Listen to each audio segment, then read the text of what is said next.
салом мегӯем ба ҳама дӯстдорону ҳаводорони олами рангину зебо ва нотакрори кӯдакон. манзури шумост шумораи навбатии барномаи ангубин таърихи телевизиони баҳористон аз маркази дилхушии кӯдаконаи Мадагаскар. мо дар ҳар барнома мекӯшем то шуморо бо ҳунару маҳорати боз як хурдсоли соҳиби истеъдоди дигар ошно гардонем ва ин танҳо баҳри болидарӯҳии шумост. дӯстони азиз, қаҳрамони барномаи имрӯзаамон Муҳаммадҷони Шарифбек мебошад. ӯ ҳанӯз 5 сол дорад, вале новобаста ба ин хурдсолии хеш хеле зираку кунҷкоб асту маълумотҳои зиёдро медонад. бояд қайд намуд ки Муҳаммадҷон ҳамзамон ба сурудхонӣ низ майлу рағбат дорад. аз ин рӯ биёед якҷоя ҳунару маҳорати ин кӯдаки соҳиби истеъдодро мебинем. салом Муҳаммадҷон. салом. шуморо ба барномаи ангубин хушомадед мегӯем. раҳмат. метавонед худро ба тамошобинони телевизиони Баҳористон ва нафароне ки шуморо тамошо карда истоданд муаррифӣ кунед. бале. марҳамат. ман Муҳаммадҷони Шарифбек 5 сола дар шаҳри Душанбе ноҳия Исмоили Сомонӣ зиндагӣ мекунам. офарин. хуб Муҳаммадҷон, метавонед дар бораи оилаи худ ба мо маълумот диҳед? дар оила чанд нафаред? 6 нафар. кани аъзоёни оилаатонро барои мо номбар кунед? падарам, модарам, акам, апам ва худам хоҳарам. хеле хуб. падару модаратонро дӯст медоред? бале. кани дар бораи онҳо шеър гӯед? падарам дар ҳаёти мо буд хуршеди тобоне, падар кишти умедамро буд монанди бороне. падарҷонам, падарҷонам, падарҷонам. офарин. ана акнун дар бораи модар шеър гӯед? эй модари зебои чакампӯш, як бор маро бигир оғӯш. домони пур аз гулат баҳор аст, дунёи маро бисоз гулпӯш. ман бо метонам. боз медонед? марҳамат. модар модар касе баҳимат бошад, дидори шарифи ӯ ғанимат бошад. аз махзани панди он бигир арзонӣ, фардо чӣ кунӣ ки ганҷи қимат бошад. аҳсан. шумо гуфтед ки хоҳарак ҳам доред, ҳа? бале. хоҳаракатон чӣ ном дорад? рухмина. дар бораи хоҳаратон шеър медонед? бале. марҳамат. гули анор, нағмаи тор, бӯи баҳор хоҳаракам. авваи шаб, хандаи лаб, хонаи гап хоҳаракам. муҳаммадҷон, шумо ба боғча меравед? бале. ба кадом боғча? боғчаи шумо рақами чанд аст? рақами 110. мураббиатонро дӯст медоред? бале. метавонед дар бораи мураббӣ ягон шеър хонед? бале. марҳамат. мураббии меҳрубон, меҳратон дар дилу ҷон, равзи ширину равон. мо аз шумо омӯхтем ба ҳар савол ҷавобро, донистани ҳисобро, ҳам хондани китобро. мо аз шумо омӯхтем ҳифзи хоки ватанро, ба вай содиқ буданро, васму боғу чаманро. мо аз шумо омӯхтем. офарин. дар боғчаатон шумо ба чӣ корҳо машғул мешавед? ҳарфоро меомӯзем, шеър мехонем, суруд мехонем ва корои варзишӣ машғулем. суруд ҳам мехонед, а? бале. офарин. ама акнун мо албатта дар рафти барнома ба сари мавзӯи сурудхонӣ бармегардем. ҳоло бошад ба мо мегуфтед ки мо дар куҷо зиндагӣ мекунем? дар ҷумҳурии Тоҷикистон. офарин. пойтахти ҷумҳурии Тоҷикистон кадом шаҳр аст? шаҳри Душанбе. офарин. дар бораи шаҳри Душанбе, ҷумҳурии Тоҷикистон ва умуман ватан ягон шеър медонед? бале. марҳамат. ватан ватан ватан ватан, манам ба ту тани ватан касам. агар کسی تویم خسم اگر خسی تویم وجود تو از دوتا تنی زمین جسم منو تویم هم وطن آفرین. اما اکنون چون سخن درباره وطن می رود مقدسات کشور را نامبر کرده می توانید؟ بله. مرحمت. مقدسات ملی ستان سرود ملی پرچم و نشان. خیلی خوب. می گفتید که پرچم تاجیکستان از چند رنگ عبارت است؟ از 3 رنگ. کدام رنگ ها؟ سرخ، سفید و سبز. آفرین. در میانه رخ سفید چی در جفت است؟ تاج و عکس داره. آیا شما درباره پرچم جمهوری تاجیکستان یگان شعر میدونید؟ بله. مرحمت. پرچم تاجیکستان 3 رنگ کرده در بر، در روی آن شکفته گلهای 7 اختر. سرخی بود نشانه از رمز و جانثاری، رنگی سفید رمز است اقبال و بختیاری. در رنگ سبز درج است سبزی های کشور، بگذار که سبز باشد این خاک ما سراسر. آفرین. سرود ملی را کی نوشته است؟ شعر کیست؟ شعر گلنظر قلی، آهنگ سلیمان یودکاف. آفرین.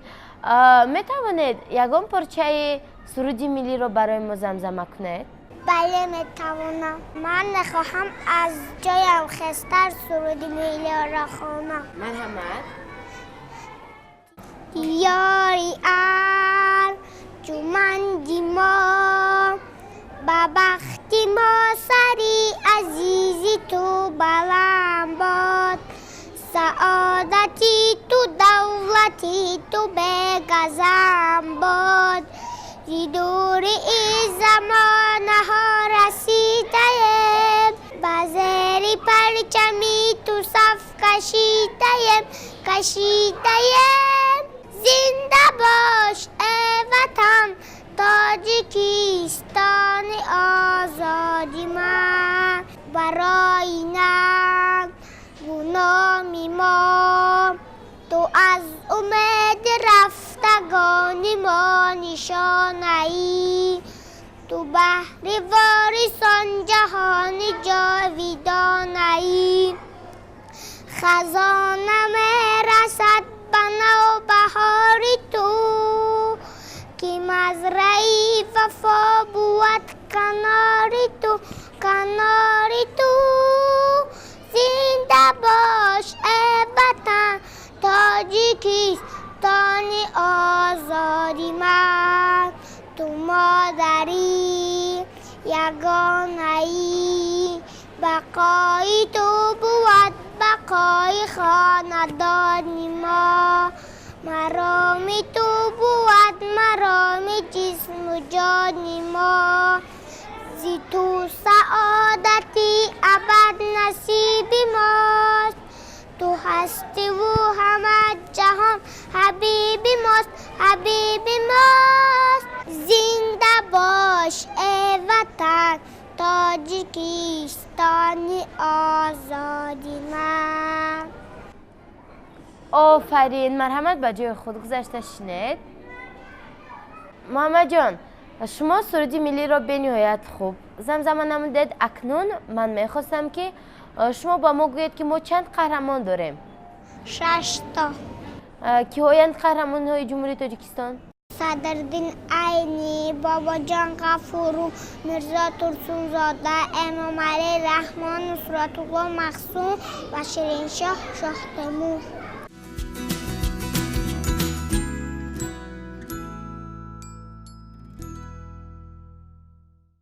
شما حرف ها را میدونید؟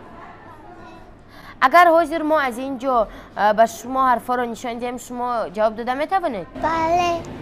بینندگان گرامی، چنانه که شما از برنامه های گذشته آگاه هستید، ما در هر برنامه مهارت کتابخوانی اشتراکچیانمون را با واسطه عیونیت های گوناگون و نمیگونه لوحه ها میسنجیم و این زمان در دست ما لوحه الفبای زبانی تاجیکی است. این زمان ما میسنجیم که محمد جان تا چه اندازه حرفا را میدوند.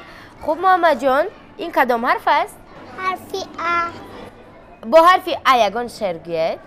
از کوه انزاب دریای برزاب سوی دوشنبه می کند شتاب از هر یک دره صدها شرشره سویش می دوم چون آهو بره. انا این کدام حرف است؟ ب. کنی درباره حرف ب یگان شعر گوید.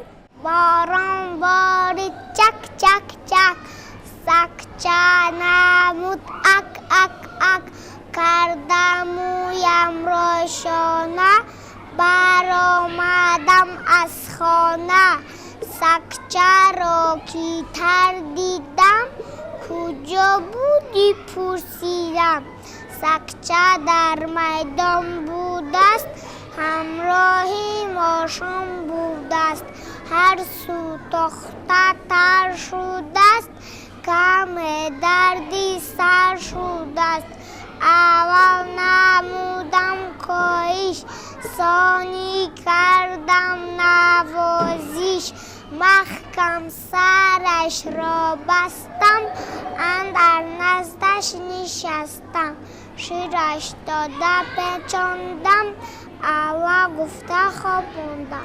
آفرین، شما با حرف ب خیلی شعری درست خوندید و شعر پرمضمون نیز بود. همین طور نه درباره سکچه؟ بله. آفرین. اکنون بیایید به حرف دیگر میگذاریم. این کدام حرف است؟ و. با حرف و یگان شعر گفته میتوانید؟ بله. مرحمت. بخت کلان میشوم با عسکری میروم میپوشم بر سری خود فورشکه‌ای خوش نمود از آنی اکان برین ستاره اش تیلاگین کی کلان میشوم کی عسکری میروم کی کلان میشوم کی عسکری میروم کم دولچه ای پگاندار توگمچه هایش قطار ثانی تسمه میبندم این خیل میمانم خدم یک و دوی و سه و چار عسکری تپه تیار کی کلان میشوم کی عسکری میروم کی کلان میشوم کی عسکری میروم. آفرین. ما باوری داریم که شما هنگامی که کلان میشوید حتما به عسکری رفته خدمت مادر وطن میکنید ها؟ بله. آفرین. انا این کدام حرف باشد؟ گ. مگر این حرف گ است؟ بله. نه، این رقم یک است کو؟ گ. حرف گ است. بله. من باور نمیکنم که این حرف گ است. اول یک شعر گوید با حرف گ، بعد من باور میکنم که این در حقیقت هم حرف گ بوده است. گربه کرد میاو میاو وقت دید آشی پلا گوشتی آن را یک باره گرفته بود او بدا. آفرین. انا این کدام حرف است؟ ده. ده. انا این چی؟ یه.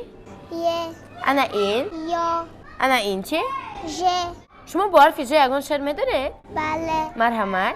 ژاله بارید از بالا برخاستی خدای ما روی حوی دویدیم یک تاقی ژاله چیندیم چون به خانه رسیدیم تاقی پر آب دیدیم. آفرین. انا این کدام حرف است؟ سه. انا این چی؟ ای. ای. کنی با حرف ای یگان شعر گوید؟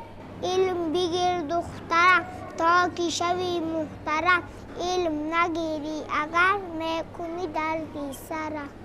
من با میتونم. باز میدونید مرحمت؟ این دخترک را بینگره در تن لباسی سب سفید مهمان به نزد ما شده است شادی کنه نامد زمستان بچه ها به پشوازی او روید گوید مهمان مرحمت خوش آمدید خوش آمدید. آفرین. انا این کدام حرف است؟ ای ستا. خیلی خوب. انا این چی؟ یه. انا این؟ که. انا این چی؟ که. با حرف ق شعر میدونید؟ بله. مرحمت. قربقت دارد کرکر آمده از رهی دور اینجا گرفته خانه نمی پوشد دهانه ما از دستی این مهمان میکوچیم از خانمون. خیلی خوب. از پشت یک مهمان یک قورباغه‌چه خردک یک اویلای کلان از خانهشون میکوچند ها؟ بله. آفرین. انا این چی؟ ل. انا این؟ نه. هنی با حرف م یک شعر گویه. مکانی به غبارم تاجیکستان اومدی افتخارم تاجیکستان در آغوش تو هستم شاد و خورم و دل مهری تو دارم تاجیکستان نموده خدمتت را از دل و جان یاری نام دارم تاجیکستان. آفرین. انا این چی؟ نه. حرف نه. انا این؟ آ. کنی با حرف او یک شعر گویه. برچکی مستیما بیا دوان دکور جو عرب به دست من بخور کمور کمور. خیلی خوب. انا این چی؟ پ. با حرف پ هم شعر میدونید؟ بله. پوان خیلی جسور است دلاوری غیور است در جنگ و در دویدن از هم حیوان زور است. آفرین. انا این کدام حرف است؟ ر. انا این چی؟ س. انا این؟ ت. او. انا این چی؟ او. ف. خ. ه. ج. ج. ش. علامت ستا. ا. یو. یا. آفرین. بینندگان گرامی، چنانی که خود شما شاهد گشتید، محمد جان نیز به مثل دیگر اشتراکچیانمان از عهده خواندن حرفها برآمد و حتی با بعضی آنها شعر نیز گفت. حالا باشد ما برنامه را ادامه میدیم و باید قید نمود که عین زمان ما در مرکز دلخوشی کودکان ماداگاسکار قرار داریم و همه آن صداهایی که شما شنیده صدای دلخوشی کودکان است. نوابسته به این ما برنامه خود را ادامه میدیم. ما را همراه باشید.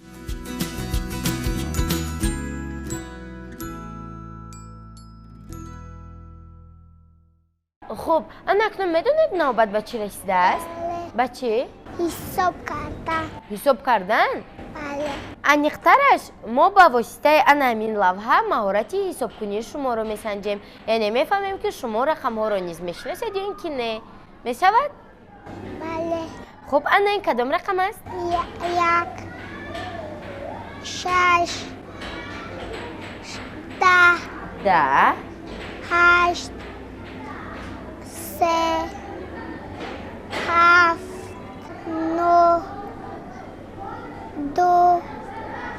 4.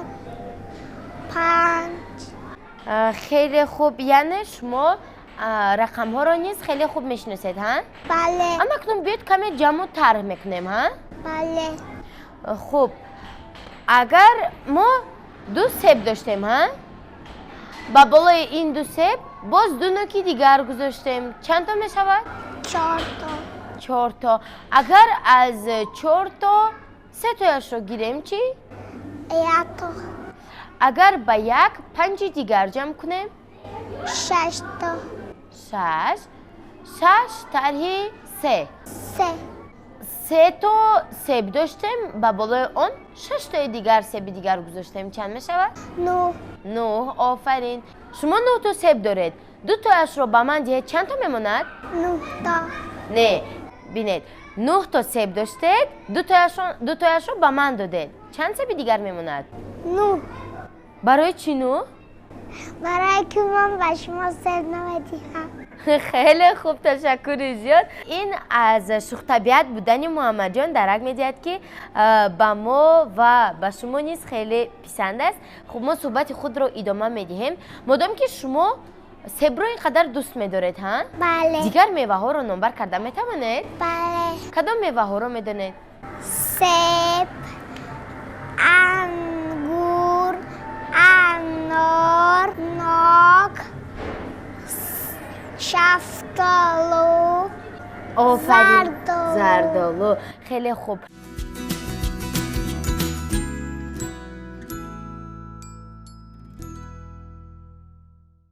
در بالای میز ما دو طبقچه است که در یکی از آن لبلبو قرار دارد و در دیگری یک چند میوه ها. آیا شما درباره این میوه و سبزیجات شعر میدونید؟ بله.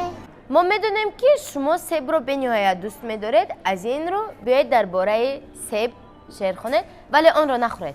سبک سرخی سراب شیرین است و خوردن باب.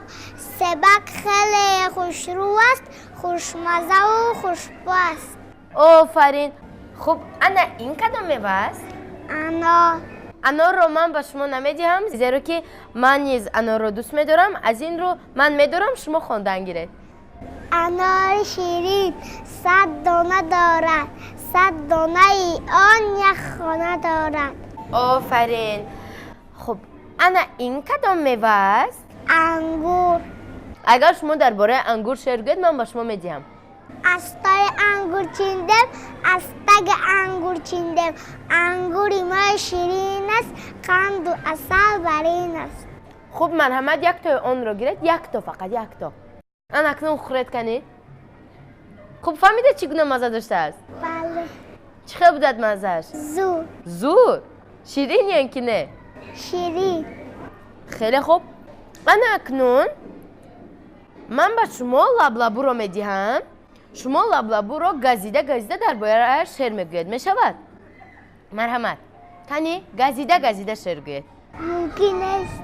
برای چی ممکن نیست؟ آخر انگور رو خوردید، سیب رو قریب که میخوردید. چون که این سبزیجات است تا خوراک میخورن. آفرین. کنی یک شعر گوید.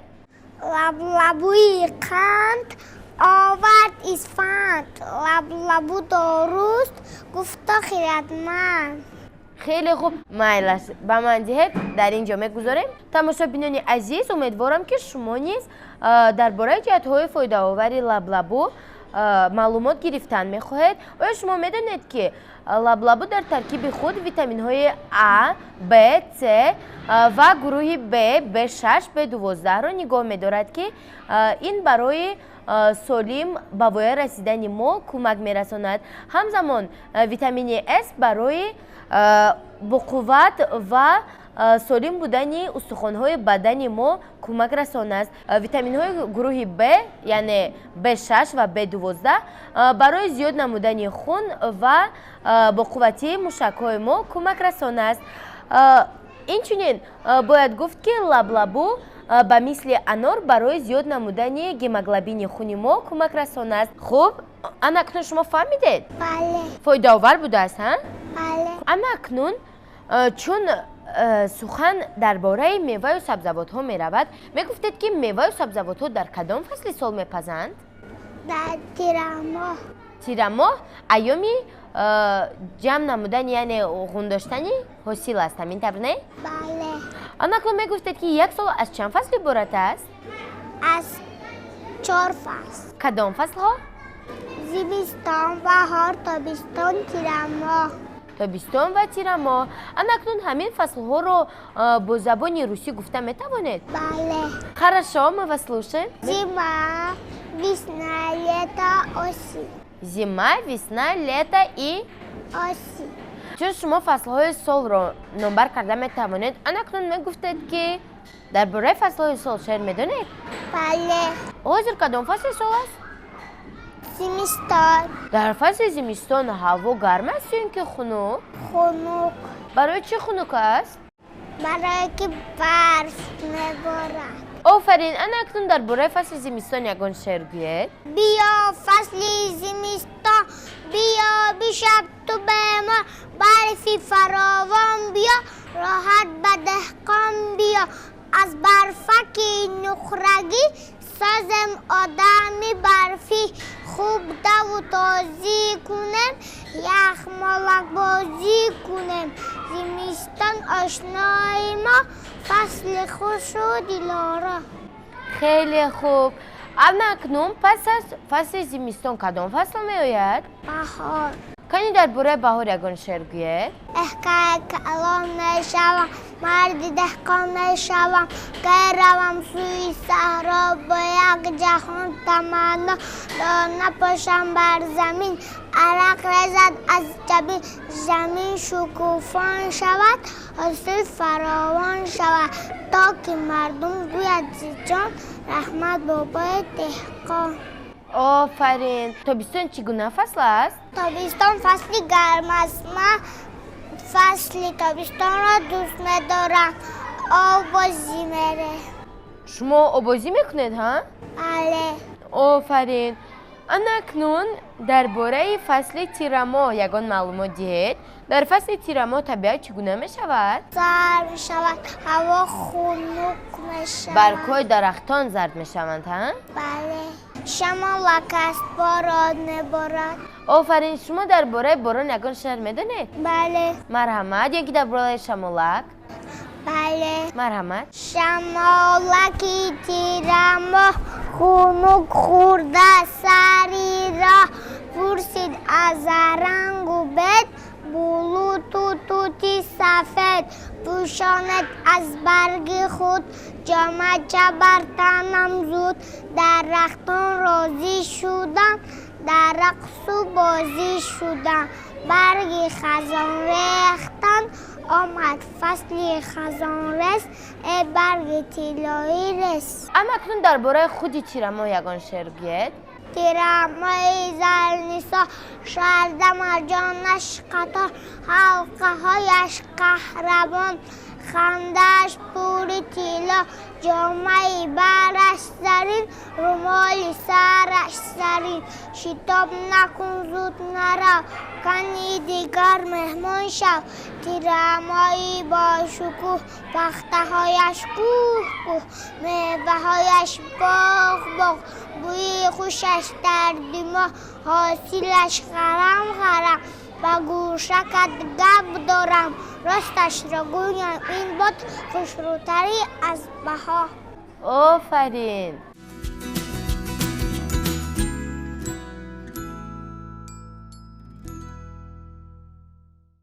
برای همان نفرانی که این زمان با ما پیوستند خاطررسان میشویم که شما این زمان برنامه انگوبین را طریق تلویزیونی بهارستان از مرکز خوشی کودکان ماداگاسکار تماشا کرده ایستادید و باید گفت که همه آن صداهایی که شما شنیده ایستادید صدای دلخوشی کودکان است که این با برنامه ما باز یک روحیه تازه میبخشد و ما برنامه خود را ادامه میدیم و به شما توصیه میدیم که ما را همراه باشید. خب محمد جان، شما در باغچه گفتید که با زبان‌های دیگر نیز با آموزش زبان‌های دیگر نیز مشغول هستید ها؟ بله. شما با زبان روسی درباره عضوهای بدنتان معلومات داده می‌توانید؟ بله. مرحمت. من می‌خواستم که شما عضوهای بدنتان را با روسی نامبر کنید. голова, брови, глаза, носик, губы, зубы, язык, шея, уши, пальчики, руки, ноги, животы. Животик, молодец. Вы можете прочитать какой-нибудь любимый стих на русском? Да. Так, мы вас слушаем. Вот рука и вот рука, хлоп, хлоп, хлоп, вот нога и вот нога, топ, топ, топ.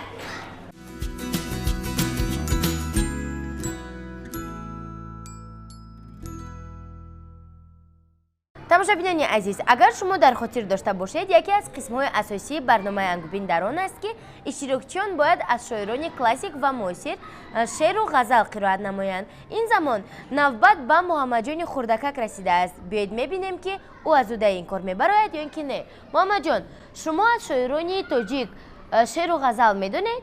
Бале. Хуб, аз ки шеър хондан мехоҳед? از Абдуллои Рудаки. Марҳамат. بخندد لاله بر صحرا بسانی چهره لیلا بگرید ابر بر گردون بسانی دیده مجنون زی آبی جوی هر ساعت همه بوی گلاب باید در او شست است پنداری نگاری من رخ گلگون. آفرین. باز از کی شعر میدونید؟ شعر از میرزا ترسونزاده. مرحمت. تا توانی دوستان را گم مکن، دوستانی مهربان را گم مکن. در جهان به دوست بودن مشکل است، مشکل آسان کن کسان را گم مکن. دوست آید گرم در آغوش گیر، رسم خوبی تاجیکان را گم مکن. آفرین. باز از کی شعر میدونید؟ غزل از بدرالدین هلالی. آفرین. مرحمت. روزی نوروز است سروی گل عذاری من کجاست؟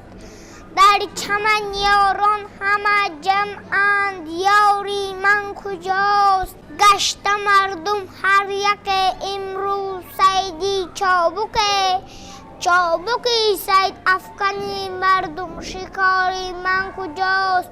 نیست یک ساعت قرار این جان به آرام را، یا ربان آرام جان به قراری من کجاست؟ بود عمر بر سر کویت هلالی خاک راه، ساعتی ای مه نگفتی خاکساری من کجاست؟ اکنون باز کدام غزل را میخونید؟ ای وطنی نازنی خوشت بسا دلنشین، هستی بکو بخبان یک تا در روی زمین. وطن جانم بختیار با تو داریم افتخار، ما همه خرد و کلام باشیم تو را پاسبان.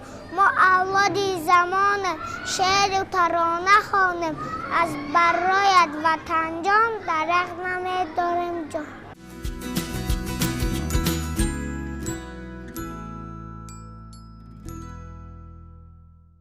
اینجا فرصتی با برنامه ما جداگردیدن نیز با پایان رسیده ایستاده است.